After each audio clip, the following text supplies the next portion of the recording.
Хайрлах Шамлар, витаю! В эфире телеканала АТР. Вы смотрите «Бугунь». В студии работаю я, Гульсум Халилова. И следующие полчаса будем говорить на самые актуальные новости, которые появились в информационной повестке дня. Я рада представить гостей нашей студии. Микола Греков, мер окупованого Олександрівська. Добрый вечер. Геннадій Борисович, правозахисник, голова громадської ради при Мінтот. Витаю вас. Здравствуйте. Давайте нашу беседу начнем со следующего информационного сообщения. Президент Владимир Зеленский принял участие в открытии моста в станице Луганской. Правда, полностью функционировать новый мост еще не начал. Ну а когда? Давайте слушать. Він вже два дні повністю буде все відкрито. Так, мені сказав голова обласної адміністрації. Тобто все готове. Чому тут? Тобто ми ж запускали як? Ми, по-перше, думали про людей. Тому ми розуміли, що будуватися міст буде упродовж 3-4 місяців. Ми дуже швидко побудували пішохідний міст. І тому, щоб зараз відкрити цей міст, треба розбирати цю конструкцію пішохідного мосту і відкрити цей міст. Тобто 2-3 дні. Все працює. Открытие моста в станице Луганская – это хороший знак, это хорошая новость? Ну, знаете, в моем понимании это вообще преступление правительства Украины. Почему? Потому что за украинские деньги мы строим какие-то мосты для оккупанта. Второй вопрос. Я, конечно, удивлен, что Владимир Зеленский, который так сильно во время избирательной кампании высмеивал и критиковал Петра Порошенко за то, что он ездил по стране и открывал всякого рода объекты, предприятия, там смеялись до того, что скоро он будет открывать туалеты. Сегодня пошел стопами Порошенко, приехал и открыл недостроенный мост. Ну, знаете, это уже смешно. Я вообще считаю, что пока мы не узаконим все эти перемещения, у нас нет войны, у нас нет линии разграничения, у нас не вызначен статус тех людей, которые проживают на той территории, они пособники террористов или заложники террористов. Я вообще не понимаю, на каком основании все эти люди перемещаются. А еще иногда у нас говорят про контрабанду на ту сторону, хотя контрабанда — это пересечение государственной границы. И мое мнение, что сегодняшняя власть, правительство стимулирует конфликт, открывая переходы в Крыму, благоустраивая переходы в Крыму, открывая и благоустраивая переходы в станице Луганской. И я так понимаю, что скоро то же самое ждет и Донецкая область. Геннадий, я, насколько знаю, вы из оккупированного Донецка. Да. Да, а вам вот как такая новость строительства моста в станице Луганской, это все-таки хороший знак или плохой? Потому что вот мы сегодня видели, что там уже люди проходили по мосту. Конечно, лично для меня, как для правозащитника и все-таки уроженца города Донецка, такая новость, открытие любого моста, который был взорван, то есть создание, а не разрушение, для меня это всегда радость и всегда хороший повод. Потому что я видел километровые очереди людей, которые сутками, а было и по 2, в 14, 15, 16 годах были случаи, когда люди стояли в очереди 2-3 дня ночевали, где не было туалетов, не было где мыться. Поэтому я хочу обратить внимание только на два очень важных факта. Дьявол, как говорится, кроется в мелочах. Во-первых, это радость, но не слишком большая. Почему? Потому что все-таки нужно обратить внимание, что мост пешеходный, а не автомобильный. Далее, это первый момент. Второй важный момент. Зеленский, когда отвечал на вопросы журналистов, не смог ответить на вопрос, откуда деньги на ремонт этого моста, кто именно финансировал. Зеленский начал своим взглядом смотреть на губернатора, смотреть... Ну, губернатор 3 дня только как при должности. Смотреть на чиновников, а чиновники опускали глаза, также не зная, откуда финансирование данного объекта инфраструктурного. Поэтому, с одной стороны, это хорошая новость, с другой стороны, плохо, что этот мост все-таки не автомобильный. Он не разгрузит направление на блокпостах в Донецкой области. Нет, это Луганская область, Геннадий. Я знаю, это вы имеете в виду, да. А я наоборот считаю, что хорошо, что нет сообщения между Луганской областью. Все в Луганск перебираются в основном... Там же наши люди. Подождите, наши люди нас убивают, наши люди в нас стреляют, наши люди стали гражданами России, получают 2 пенсии. Какие они наши люди? Пусть Верховная Рада вызначит статус этих людей на законодательном уровне. Пусть Верховная Рада внесе зміни про судочинство на той территории людей, которые выехали. Пусть внесет изменения в закон о местном самоуправлении. Я думаю, Геннадий со мной согласится. И как правозащитник, я думаю, Геннадий со мной согласится, что пока мы не определим статус и не сделаем реестр людей, вы мне скажите, все працівники місцевого самоврядування і державних органів влади, які перейшли на ту територію, вони хто? Зрадники чи ні? Вони злочинці чи громадяни України? У нас, вы видели, дети позавчера сдали донецкого преподавателя, он тебя не учил, сдали его в МГБ свою, да, заявляют, что это ж дети, подождите, это Павлики Морозовы 3-го тысячелетия. И эти дети скоро приедут к нам учиться. Геннадию, и перейдем к следующему. Давайте я все-таки закончу. То, что открылся мост, это хорошо. Для людей в любом случае это облегчение. По Конституции Украины и по всем нормативно-правовым документам человек, его жизнь, свобода является наивысшей ценностью для нашего государства. Иначе нам государство Вы не это нужно. Скажите власти. Почему оно не думает за нас? Можно я сейчас сначала закончу? Хорошо. Вот, а потом вы будете уже вставлять свои реплики. Поэтому, то, что мост пешеходный, конечно же, плохо, что не автомобильный. Кроме того, очень меня расстроил факт, что все-таки президент и его команда не знают, за что финансировалось строительство этого моста. Поэтому на данный момент у меня все по этой новости в средствах массовой информации. Ну а если бы это был автомобильный мост, вы не боитесь, что мог бы проехать оккупационный танк?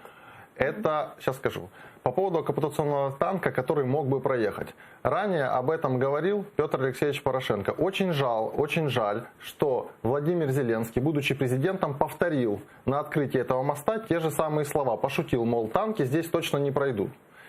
Так у меня закрадывается логический вопрос.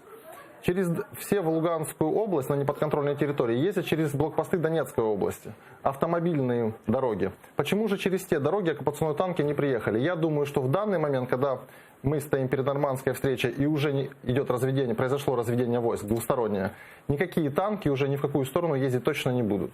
Да, нормандский формат — это еще одна пастка для Украины. И давайте перейдем к нормандскому формату, потому что сегодня во время визита в Луганскую область Владимир Зеленский рассказал, чего, собственно, ожидает от встречи лидеров нормандской четверки. Давайте послушаем его прямую речь. Про цю зустріч, вона важлива для мене, перш за все, важливо, щоб ми досягли конкретних термінів повернення всіх українських полонених. Друге питання – не фейкове припинення вогню, не фейкове хлібне перемир'я. Таке, знаєте, тимчасово. 2-3 дні було перемир'я, а потім почали щось там пострілювати, а потім щось серйозне вже було і втрачаємо людей. Тобто серйозне перемир'я, серйозне припинення вогню. Третє питання – це контроль над кордоном. Ну что ж, Зеленский отметил 3 пункта. Это обмен пленными, это перемирие и контроль над границей. И 4-е выборы, сказал президент Владимир Зеленский. Вот как вы думаете, в случае, если 9 декабря действительно состоится встреча 4 лидеров в нормандском формате, оправдаются ли эти ожидания Зеленского? Я не знаю, во-первых, знаете, я не понимаю, как человек, который заявляет, что он не лох, собирается ехать и садиться за стол с 3 шулерами, которые будут играть на одну руку. И сегодня уже он получил. Вы думаете, будет 3 против 1? А подождите, это бизнес-партнеры, это политические партнеры, это старые хорошие знакомые. И они будут играть на одну руку, а у них одни интересы. Поэтому мне жаль, что наш президент повелся на такой разводняк, и я ничего хорошего от этого не ожидаю. Что касается выборов, я хочу сказать, о каких выборах можно говорить, по каким законам. Сейчас я нахожусь в вашей студии, я действующий мэр оккупированного города. 9 лет я мэр, 5 лет война, теперь уже Владимир Зеленский несет ответственность за то, что до сих пор не урегулировано питання місцевого самоврядування на оккупованной аннексионной территории. И каким чином я смогу принять участие в выборах в своем родном городе, когда Путин сегодня, Владимир Владимирович, заявил, при всех стечениях обстоятельств будет очень плохо, если люди, которые служили в добровольческих батальонах, вернутся домой. Еще нам не командовали банщицы, куда нам возвращаться. Сегодня, я хочу сказать, Путин делает все, чтобы Зеленский попался на крючок. Он хочет показать, что Украина слаба, Украина ничего не решает, что он в любой момент может вот так вот взять и повторить это снова, отымея весь народ Украины, куда он захочет. А наш президент, к сожалению, на это соглашается. Мы должны четко и жестко наказать всех виновных в данном конфликте. И неважно, это граждане Украины или не граждане. А нам говорят, да не, подождите, мы проведем выборы. Один народный депутат, Максим Ткаченко, заявляет, что в правительстве ОРДЛО есть порядочные люди. Я не понимаю. Я понимаю, что он действующий депутат Жовтневого районного совета города Луганска от партии регионов, мой однопартиец. И они такое заявляют. О каких выборах? Да, пусть поговорят о припинении огня и пусть обменяют ребят пленных наконец-то. Но не надо нести ахинею и затягивать в петлю Украину. Геннадий, вы также негативно относитесь к нормандскому формату и думаете, что он ничего не решит? Как мне известно, нормандская встреча, на которой будут вести переговоры 4 президента разных стран, в том числе и президент Российской Федерации, и наш президент Украины Владимир Зеленский. Ну вот Микола говорит, 3 против 1 будет, а вы как думаете? Вот послушайте. Я считаю, что... То есть, еще раз, просто вы меня перебиваете, прошу не перебивать. Как я отношусь к нормандской встрече? С моей точки зрения, это, несомненно, позитив. И есть и негатив, и о них я расскажу сразу. Первый позитив, наконец-то между президентом России и президентом Украины не будет никаких посредников. Чем меньше посредников, тем меньше цена... Меркель не посредники? Секундочку. С Макроном? В данный момент у них все равно состоится личный контакт, уже при личной встрече. Это все-таки событие. Они каждый день по телефону разговаривают. Я им свечку не держал, поэтому я говорю только за свечку позже. О той встрече, которая, как говорится, будет 9 декабря. Поэтому это позитив, конечно. Чем меньше посредников, тем дешевле обойдется, тем более дешевой ценой обойдется мир на Донбассе. Поскольку разные политики, которые выступают в качестве посредников, очень часто закладываются определенные свои политические... Ценой украинского народа или Российской Федерации, оккупантом, врагом? Я закончу. И экономические определенные уступки. Дальше. Теперь по поводу, кто на чьей стороне будет играть. С точки зрения формальной политики, и Макрон, и Меркель выступают как независимые игроки. Конечно же, я могу согласиться со своим оппонентом в студии, что президента Франции, президента Федеративной Республики Германия с Россией объединяет намного больше, в первую очередь, товарооборот. Премьер-министра, да. Правильно. Товарооборот намного больше объединяет, чем с Украиной. И, конечно же, Владимиру Зеленскому будет очень сложно отстаивать свои позиции в нормандском формате. Но волков боятся, в лес не ходить. С чего-то нужно начинать. Сколько уже людей погибло за эти 5,5 лет? Сколько разрушено семей? Сколько людей покончили самоубийством, заболели, не смогли вылечиться и умерли? Мы очень часто приводим только статистику погибших с двух сторон, и, как правило, с одной стороны, с украинской. А сколько без вести пропавших людей, которые официально не включаются в статистику. Геннадий, вы сейчас сказали хорошую вещь. А скажите, должны ли понести законное наказание люди, которые виноваты в том, о чем вы сейчас говорите? Вы же говорите, что погибло много людей. Так давайте мы всех этих негодяев, которые убили наших людей, обнимем, поцелуем и будем с ними дальше жить в мире и дружбе. Сейчас я объясню. Моя личная позиция. Те люди, которые совершали преступления против человечества, которые занимались мародерством, умышленным убийством, должны понести уголовную ответственность по законодательству Украины. А все, кто зрадил державе, правительство данных квазиреспублик, они кто у нас? Порядочные люди, как заявляет Максим Ткаченко? Стоп. И это вопрос политический. Если президент Украины, которого я очень сильно критикую, его команду... Подождите, у нас есть закон, за зраду повинно внести, вообще нужно вернуть смертную казнь за зраду. А кто определяет закон? Суд определит, кто виноват или нет. Слушайте, они все принимали присягу на верность Украине, Геннадий. Есть политическое решение. Если политическим решением будет дана амнистия определенным категориям лиц, определенным категориям, непрямым убийцам, то тогда эта амнистия наступит. Вы согласны со мной, что все учителя, которые сегодня преподают там детям и пропагандируют рашку, они должны быть осуждены и лишены всю жизнь права заниматься преподавательством? Могу вам ответить? Давайте. Я не знаю и лично не был свидетелем, а как юрист поэтому не могу утверждать, что они пропагандируют за Российскую Федерацию, но я могу точно сказать, что те люди, которые остались на той территории работать в образовательной сфере, в коммунальной сфере, они все зрадники. И в медицинской сфере, они все являются людьми, которые поддерживают жизнедеятельность тех городов в самых тяжелейших условиях. Да это в момент оккупации. Вот их нужно наказать и на всю жизнь лишить права. Этих людей нельзя наказывать. Да как нельзя? Они поддерживают жизнедеятельность этих городов. Вы хотите, чтобы они стали депутатами местных советов по украинским законам? Вы хотите, чтобы эти негодяи пришли к нам в Верховную Раду? Эти 26 мест, которые свободны? Геннадий, пока мы не покараем всех виновных в этой ситуации, у нас не будет ничего. Причем покарать нужно так, чтобы остальным не было повадно, чтобы они и в мыслях не думали, что это еще может повториться когда-либо. Я считаю, что с такой риторикой точно мира никогда на Донбассе не будет. А нам не нужен мир такой риторикой, как вы. Нам не нужно проебаться под Путиным, который сегодня мне, добровольцу батальона Айдар, рассказывает, хорошо ли мне возвращаться или нехорошо.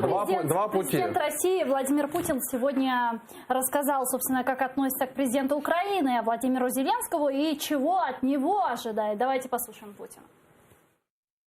Мне кажется, что симпатичный человек и искренний. Он, на мой взгляд, реально хочет изменить ситуацию к лучшему, в том числе и на Донбассе. Насколько он в состоянии это сделать, я пока не знаю. Хотя определенные шаги позитивные все-таки были сделаны. Я имею в виду разведение сил и средств в 2 населенных пунктах. Хотя вот мне вчера еще военные докладывали, обстрелы с украинской стороны продолжаются. Но все-таки рассчитываю на то, что не будет возврата в эти серые зоны. Видим, Путин называет президента Зеленского симпатичным. Так он у него был 100 раз на концертах, и я думаю, что они еще в ту бытность общались. Вопрос же не в этом, хороший он или не хороший.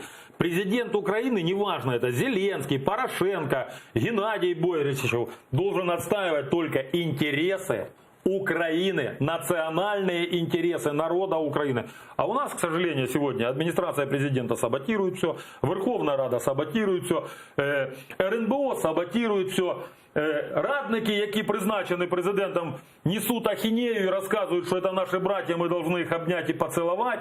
Поэтому таким образом это не договоренности, это не переговоры, это полностью идет слив национальных украинских интересов. А может, команда Зеленского думает, что на встрече в нормандском формате они могут решить какой-то вопрос пленных?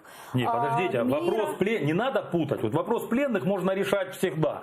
И дай бог, чтобы всех наших парней вернули. Только ж мы рассказываем, давайте обмен всех на всех. Подождите, а кого мы отдаем с этой стороны? Я вам могу рассказать, кого нам отдавали с той стороны. Злочинцев, які грабили, убивали в 2014 году, к нам повернули як героям. Я не понимаю, почему у нас из пленных делают одних медийных, других не медийных. Я не понимаю, когда нам говорят, ну вы видите, Зеленский говорит, что давайте прекратим обстрелы, а Путин ему в ответ говорит, Володя, так не стреляйте. Ну, он сказал, что не прекращаются обстрелы со стороны Украины. Я же не глухой, вы тоже все это слышали? Понятно. Поэтому, Путин провоцирует и ловит в капкан. Он хочет сделать все, чтобы мы пошли на все его условия, и тем самым унизив Украину на международном уровне. Действительно, как вы думаете, нормандский формат – это капкан?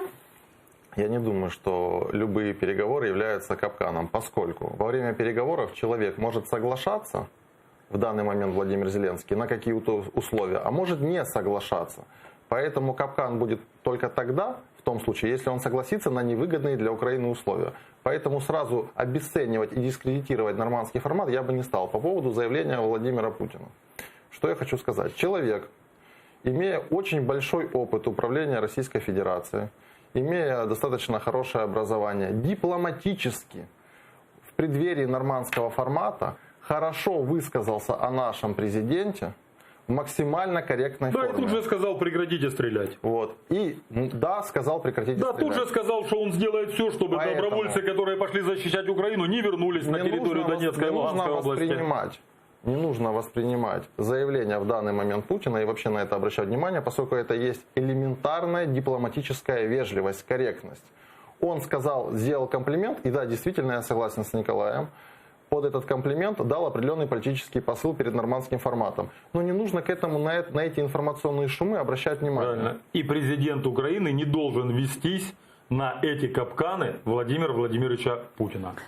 Не буду кричать в студии будут ругать, а то я сказал, что не только он. Есть нашей команде президента Владимира Зеленского, что предложить на встрече в нормандском формате, если она состоится? Подождите, мы вообще не можем ничего предлагать и разговаривать. Мы должны ставить ультиматум возврата Донбасса и Крыма. И еще компенсацию со стороны агрессора Российской Федерации. Вот это то, что должен поставить на нормандском формате наш президент.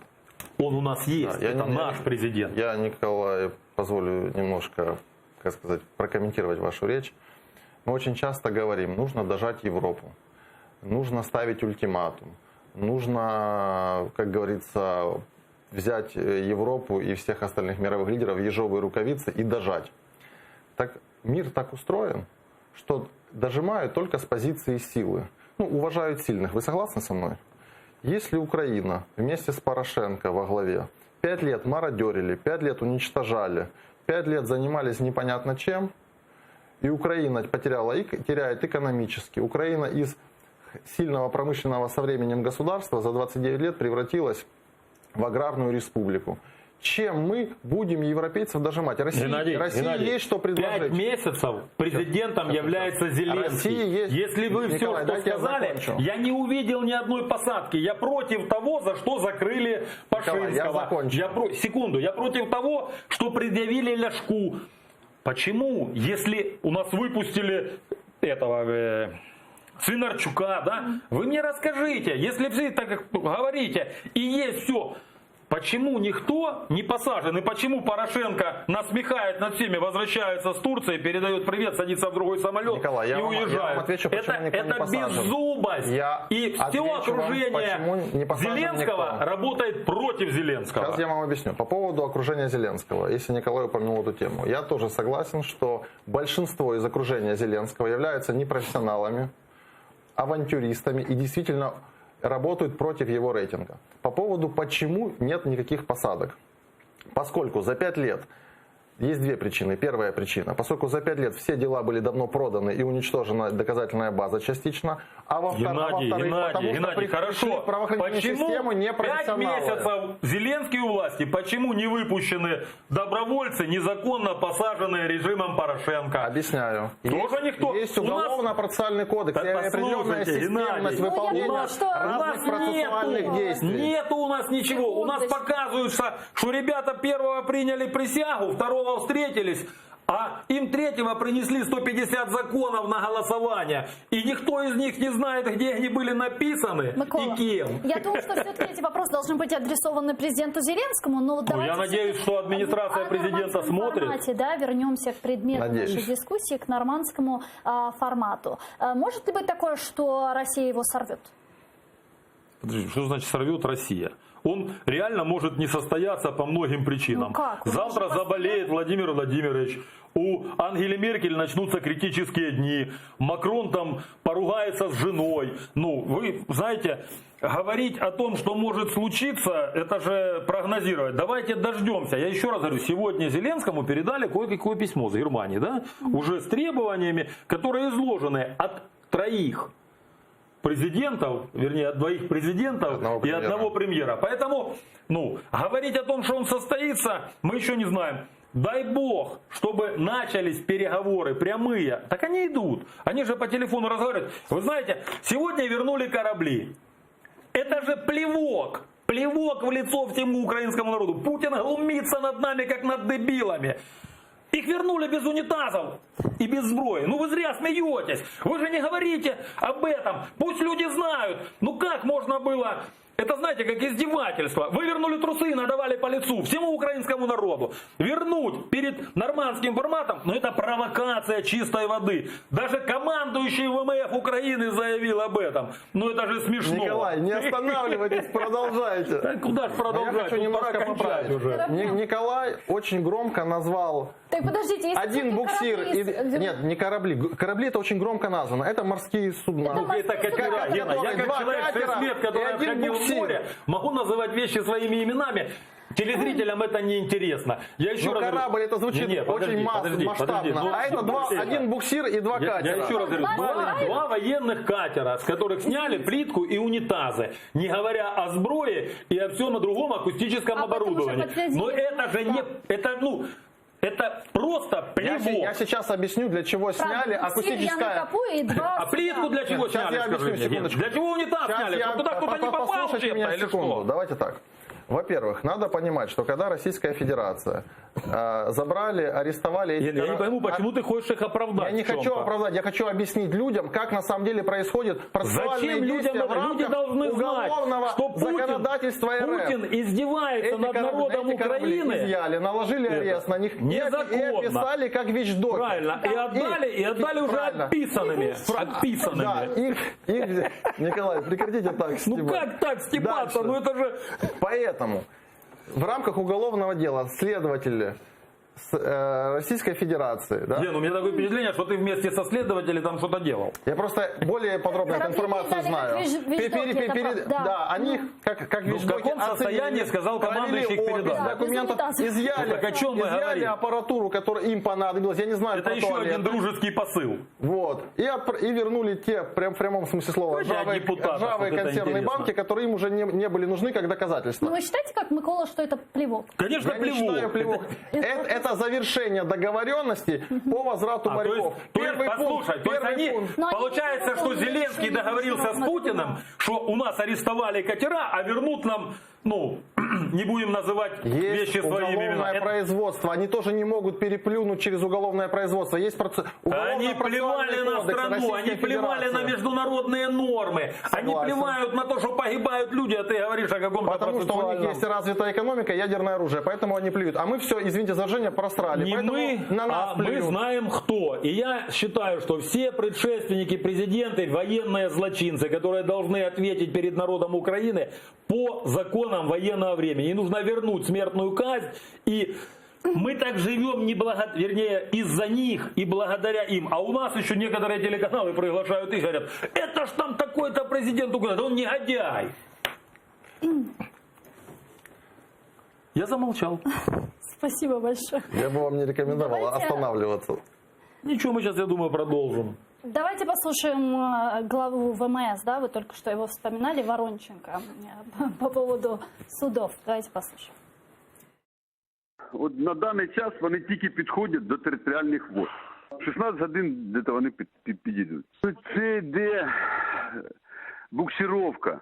Швидкість дуже маленька, вони своїм ходом не йдуть. Росіяни їх угробили. Поснімали навіть плафони, розетки і унітази. Так що ми зараз ще покажемо всьому світу варварське відношення росіян до цього. Действительно, Воронченко говорит, что угробили корабли наши, буксир Яны Капу и 2 суда Никополь-Бердянск. И вот Микола тоже говорил, и Воронченко подтвердил, что сняли унитаз. У меня есть 2 версии. Первая версия. Следователи Российской Федерации сняли часть оборудования, которое является вещественным доказательством по уголовным делам, возбужденных и отправят их в Украину новой почтой. В отношении моряков. Это раз, не перебивайте, пожалуйста. А вторая есть у меня версия, что украинские судна, 2 катера и буксир, были в таком убогом состоянии и не имели всех этих приспособлений, и просто голые, как жестяные банки, пошли на провокацию. После чего украинские военные оправдывают... После чего украинские... Есть вопрос, стояла ли там какая-то вообще техника и были там вообще унитазы? Геннадий, хороший вопрос Петру Порошенко, потому что данные суда делались на его заводе и были переданы... Поддерживаю. Хоть в чем-то мы сошлись. Нет, так что каждый негодяй должен быть осужден, наказан, и некоторые должны быть казнены. Да, и у каждого преступления есть фамилия, имя, отчество и год рождения. Однозначно. Поддерживаете? Спасибо вам большое. Я вынуждена завершать этот эфир. Микола Греков, мер окупірованого Олександрівська, і Геннадій Борисович, правозахисник, голова громадської ради при Мінтод були гостями нашої студії. Дуже дякую вам. А эфир телеканала АТР продолжается. Подписывайтесь на наш YouTube-канал, там мы выкладываем самые интересные фрагменты наших эфиров.